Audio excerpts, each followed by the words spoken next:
안녕하세요. 코지안섭이 이정섭입니다. 살면서 이게 좋은 건지 나쁜 건지 맞는 건지 틀린 건지 고민하는 상황 한 번쯤은 겪어보셨을 텐데요. 그런 고민 해결을 도와줄 책, 바로 이 책입니다. 더습출판사에서 펴낸 류시화 시인의 좋은지 나쁜지 누가 아는가 인데요. 오늘 책 읽어드려요. 오늘부터 다음 시간까지 두 번에 걸쳐서 소개를 해드릴 텐데요. 먼저 이 책의 주된 키워드로요, 저는 마음 여행이라고 뽑아봤습니다. 그저 책을 읽다 보면 내 마음을 여행하는 기분이 들거든요. 사실 이 류시화 시인의 포털 프로필 사진을 보면요, 어딘가 거친 로커의 느낌이 나는데요.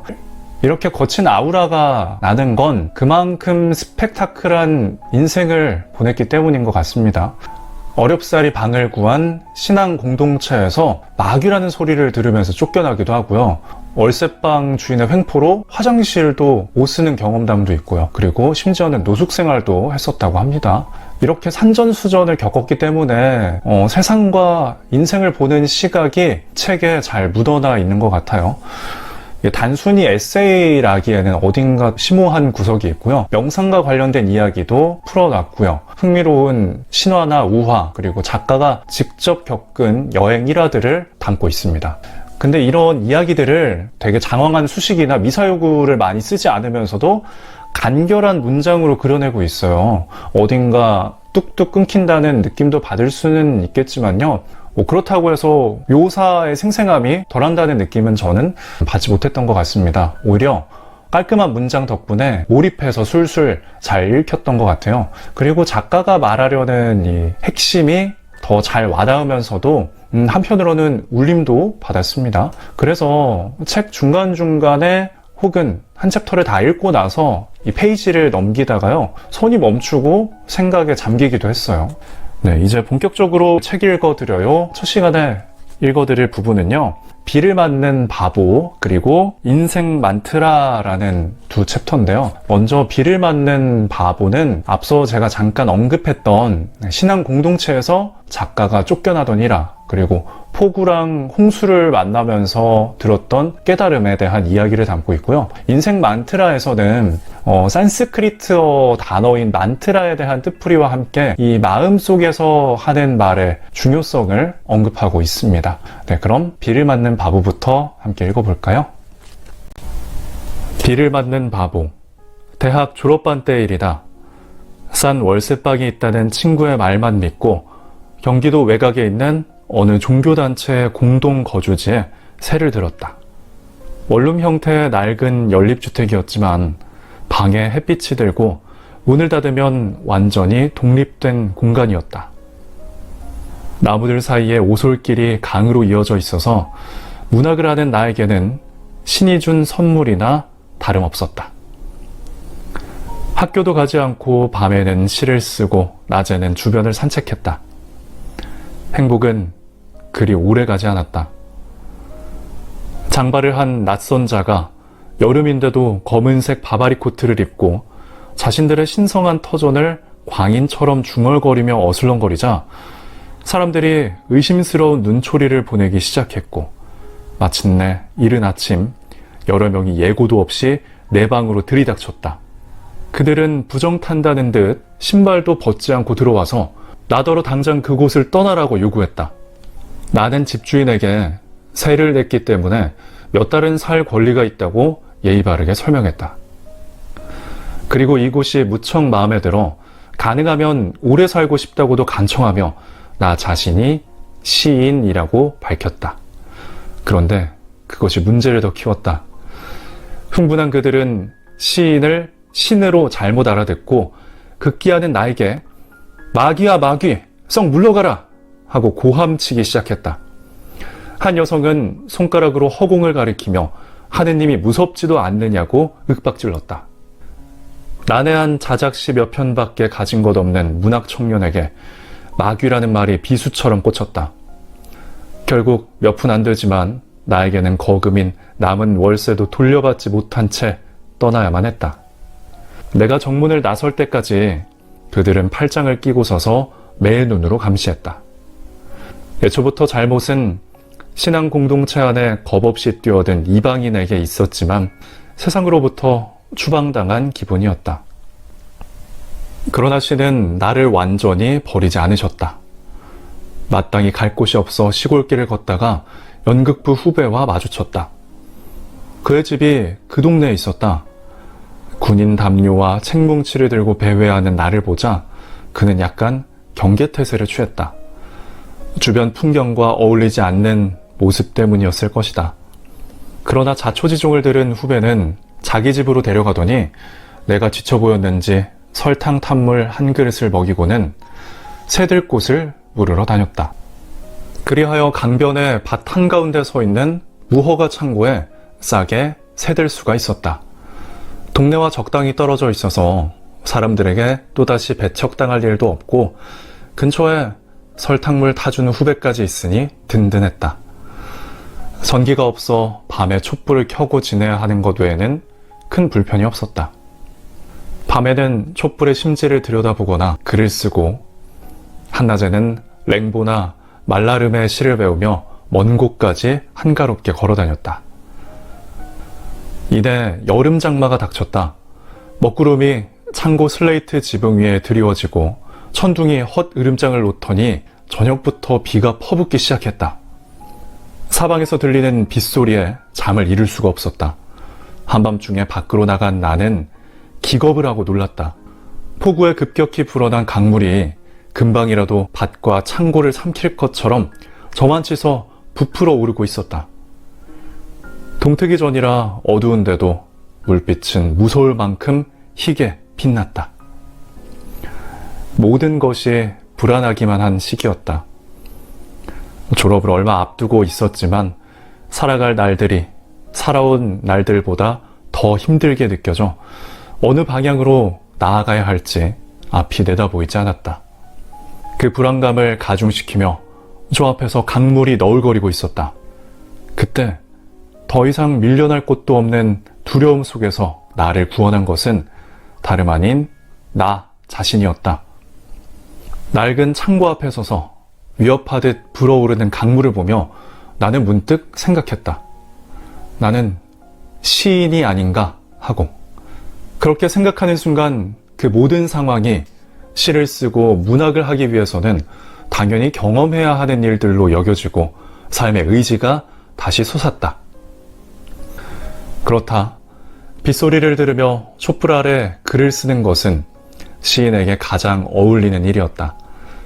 깊은 밤 홀로 강의 섬뜩한 물빛과 마주하는 것도 폐렴을 개의치 않고 비를 맞는 것도 시인이기에 할 수 있는 일이 아닌가.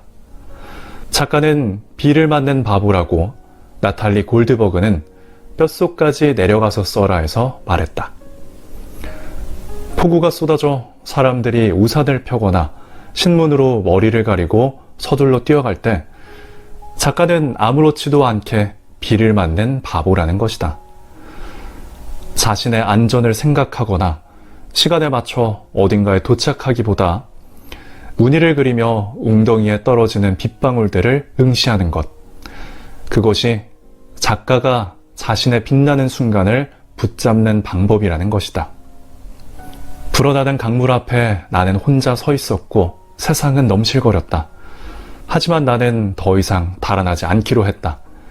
장대비의 연거푸 이마를 두들겨 맞으며 작가로서의 내 삶을 거룩한 소명으로 여겨야 한다고 마음먹었다. 불안과 고독도 내 글의 부사와 형용사가 될 것이라고. 그 순간 나는 정말로 작은 세계의 신이 된 것 같았다. 파울로 코엘료의 소설 연금술사의 주인공 산티아고는 성직자가 되라는 부모의 권유를 뿌리치고 양치기를 하다가 꿈에서 본 보물을 찾기 위해 여행을 떠난다. 그러나 모로코의 탕헤르라는 도시에 이르러 양판돈을 전부 도둑맞는다. 낯선 시장에서 무일푼으로 잠을 깬 그는 화가 나고 절망하고 자신을 피해자라고 생각한다. 하지만 잠시 후 그 상황을 다른 각도에서 바라본 그는 자신이 도둑의 희생자가 아니라 보물을 찾아 여행하는 모험가라는 사실을 깨닫는다. 그럼으로써 그 상황을 보물을 발견하기 위해서는 누구나 겪어야 하는 과정으로 여기고 여행의 의지를 되찾는다. 돈을 도둑맞는 현실을 부정하는 것이 아니라 그 상황으로 인해 자신의 정체성이 흔들리지 않도록 한 것이다.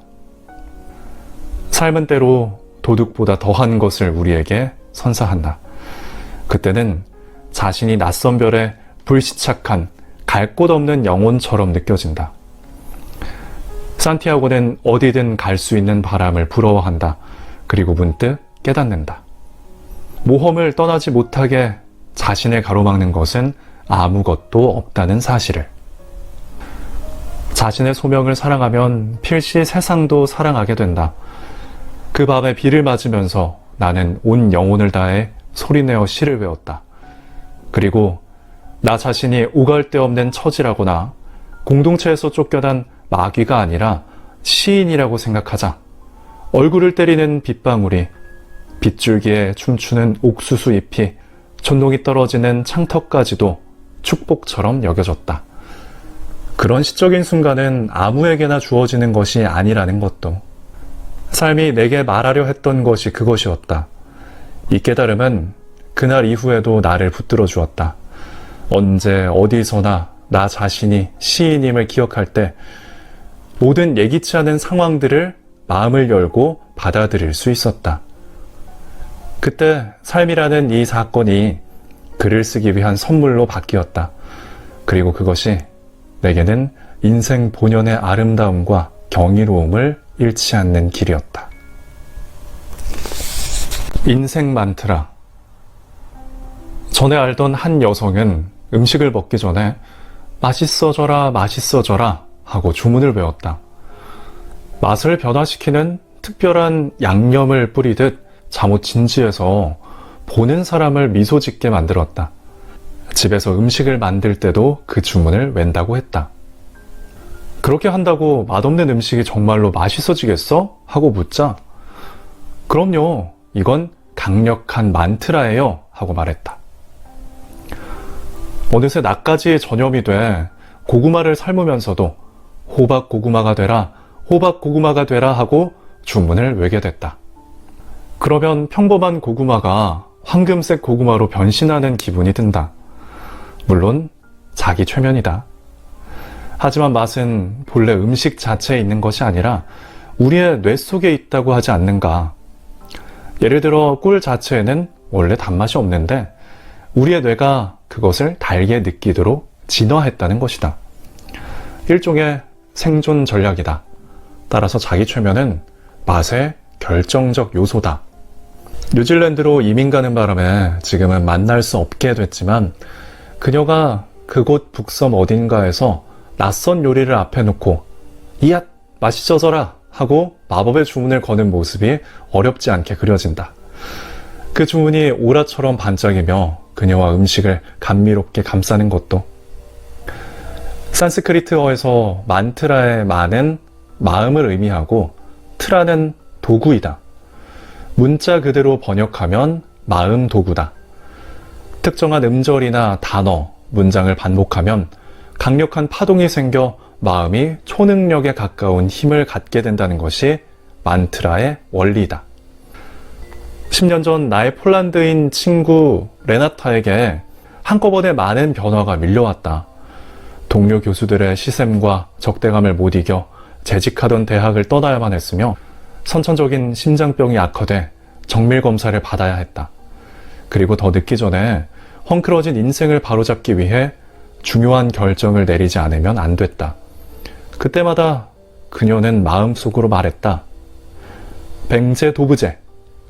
폴란드어로 결국에는 다 잘 될 거야 라는 뜻이다. 인생의 전환기마다 그녀를 붙잡아 준 것이 그 만트라였다. 그리고 실제로도 그렇게 됐다. 강의의 범위를 넓혀 다른 대학에서 가르치게 됐으며 병원의 진단 결과도 염려한 것만큼 나쁘지 않았다. 마음의 결단을 내린 덕분에 그때까지 펼치지 못한 새로운 삶을 시작할 수 있었다. 어느 명상센터에서의 벽에 붙어 있던 신이 쉼표를 넣은 곳에 마침표를 찍지 말라는 그 말을 실천한 것이다. 오래전 인도의 명상센터에 있을 때 나 역시 같은 경험을 했다. 그 무렵 나는 불안과 광기를 주체하지 못하고 명상 수련 도중 뛰쳐나가 반나체로 돌아다니거나 30시간 넘는 기차를 타고 대륙 끝까지 갔다가 또다시 30시간 넘게 걸려 돌아오기도 했다. 제대로 먹지 못해 몸은 마를 대로 마르고 정신이 아슬아슬하게 경계를 넘나들었다. 그럴 때마다 그곳에서 알게 된 친구가 내게 말했다. 다 괜찮아. 마음을 내려놔도 돼. 기차에서 내려 홀령 같은 몸과 마음으로 찾아갔을 때도 친구는 근처 식당으로 데려가 음식을 떠먹여주며 말했다. 괜찮아. 다 내려놔도 돼. 배가 고파서가 아니라 영혼이 허기져서 다 괜찮다는 그 말을 듣기 위해 그녀를 찾아갔는지도 모른다. 지나고 나면 아무것도 아닌 일들에 마음이 풍랑을 일으키고 있음을 그 말이 일깨워 주었다. 그리고 그 만트라는 그녀의 삶에서 녹아 우러난 것이었다. 그녀는 잘못된 결혼의 고통으로 열차에서 뛰어내려 자살을 시도한 적이 있으며 사랑하는 아이도 잃고 숱한 몸부림에 급류를 거친 끝에 다 괜찮아 바다에 이른 것이다.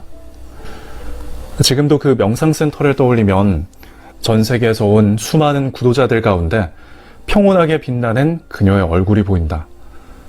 탑에 갇힌 동화 속 주인공을 해방시켜주는 마법의 단어를 그녀는 발견한 것이다. 자각하지 못해도 누구나 자신만의 만트라가 있어서 그것이 파동을 일으켜 홀로그램을 만들며 그 홀로그램 속에서 우리는 삶을 만들어 나간다. 무의식 중에 어떤 단어와 문장을 습관적으로 반복한다면 당신은 만트라 명상을 실천하고 있는 것이다. 콜카타에서 만난 젊은 여행자는 문장마다 끔찍한이라는 단어를 사용했다. 방문한 장소들에서 연이어 끔찍한 사건을 겪은 듯 했다. 끔찍한 야간 열차를 탔고 끔찍한 여인숙에 묵었으며 끔찍한 맛에 라시를 마셨다. 심지어 끔찍한 소통을 밟고 힌두 사원에서 끔찍한 모습의 신과 대면하기까지 했다. 자신의 경험을 강조하기 위해 계속해서 끔찍한 표정을 지어 보였다. 다음날 노천 찻집에서 떨떠름한 입맛으로 짜이를 마시는 그를 보았다. 그와 세상 사이에는 큰 벽이 가로놓여 있었다. 그의 여행이 그런 식으로 막을 내리지 않기를 나는 기원했다. 어느 현자가 시골 여행을 하고 있을 때 한 여인이 소문을 듣고 그를 찾아왔다. 아픈 아이가 있어서 도움을 청하기 위해서였다. 현자가 그녀의 집으로 향하자 사람들이 모여들었다. 현자는 아이의 이마에 손을 얹고 기도를 시작했다. 그때 사람들 속에서 한 남자가 소리쳤다. 병원 약도 듣지 않는데 당신의 기도가 효과가 있겠소? 현자가 남자에게 버럭했다. 넌 기도에 대해 아무것도 모르잖아. 바보 같은 놈. 그 말에 남자가 분개하며 얼굴이 붉게 변했다. 그가 욕설을 퍼부으려는 찰나 현자가 미소를 지으며 말했다. 내 말 한마디가 그대를 그토록 흥분시킨다면 내가 하는 기도도 치료의 힘을 갖고 있지 않겠는가? 그렇게 해서 현자는 그날 두 사람을 치유로 인도했다. 마음속에서 하는 말을 조심하라는 격언이 있다. 다른 사람은 듣지 못해도 자기 자신이 듣고 있기 때문이다. 어떤 단어는 무의식 속에서 정신을 부패시키고 어떤 단어는 기도처럼 마음의 이랑에 떨어져 희망과 의지를 발효시킨다. 부패와 발효는 똑같이 시간이 지남에 따라 나타나는 현상이지만 어떤 미생물이 작용하는가에 따라 해로운 변질과 이로운 변화로 나뉜다. 내 말이 내 귀에 들린 그대로 이루어지리라. 단순한 성경 속 구절이 아닐 것이다. 가면이 얼굴을 누르듯 우리는 내면의 부정적인 목소리에 귀를 기울이고 그것을 무의식적으로 되뇌인다. 앤드류 뉴버그는 단어가 뇌를 바꾼다 해서 단 하나의 단어일지라도 신체적, 감정적 스트레스를 통제하는 유전자에 영향을 미친다라고 설명한다. 사랑과 평화라는 단어를 말하는 것만으로도 우리의 뇌 기능이 변화한다는 것이다. 곰돌이푸에서 푸는 피글렛에게 오늘은 무슨 날이야? 라고 묻고 내가 가장 좋아하는 날이야 라고 스스로 대답한다. 푸가 즐겨하는 매일매일의 주문이다. 내 만트라는 숨이다. 불안할 때 혹은 감정적이 되거나 화가 날 때 생각이 무의미한 방향으로 달려갈 때 내 자신에게 숨하고 말하며 심호흡한다. 그러면 감정이 다스려지고 마음이 안정되며 지금 이 순간에 온전히 존재하게 된다. 자신에게 거는 마법의 주문, 당신의 인생 만트라는 무엇인가? 그 단어와 문장 안에서 긍정이 발효되고 있는가? 네, 오늘은 여기까지입니다. 저희는 다음 시간에 만나요.